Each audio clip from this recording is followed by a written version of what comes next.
not the Kawasaki, the Yamaha MT-07. I'm saying Kawasaki because we're here to talk about the bike, the one and only bike that we really interested in at the moment.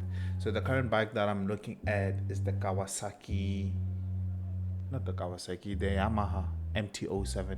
I'm saying Kawasaki because it's one of the competitors in this market, mid-range naked bikes.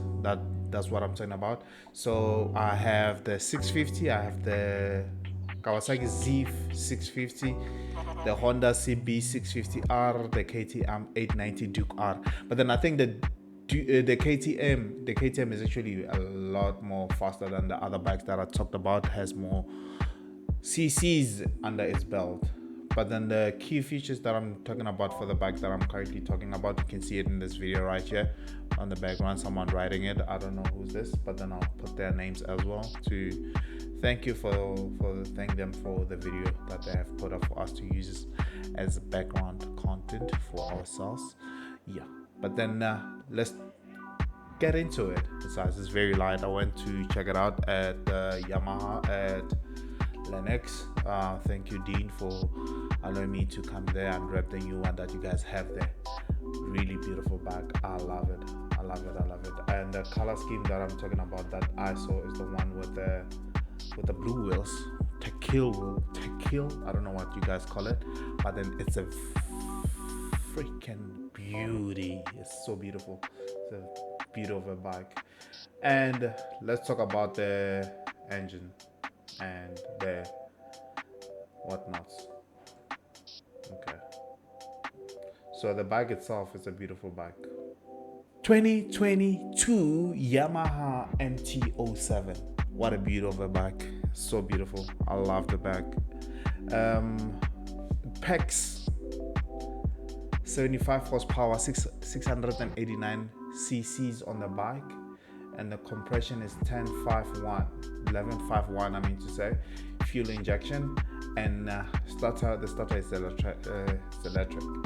So the bike itself is a 6-speed bike, but then I don't think I'll be getting to 6-speed at the moment. I'll be probably running it in the city around around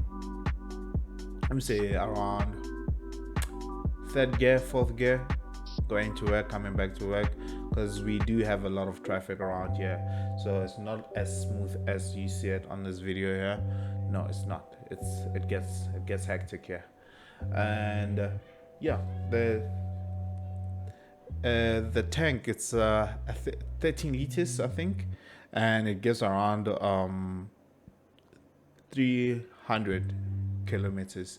So in my country, you're saving quite a lot on gas or petrol, I might say, in my country. And it has ABS, it has a dual 298 millimeters of hydraulic disc for the front, and 245 for the rear. So it stops. As a new rider, for me, it works out perfectly. It's not too heavy as well, and it works out fine, and I can flat foot the bike itself easily. I found the MT-09 a bit bigger, a bit heavy, but then it's not too heavy for me. I think big enough to handle the bike itself. And the only problem I have with this bike is that it comes with a 1-year warranty. Not so happy about that. Yeah, and it has accessories. Your fairing, you can get your fairing, you can get your whatnots. You know the drill. Yep. Thank you for joining me. I appreciate it.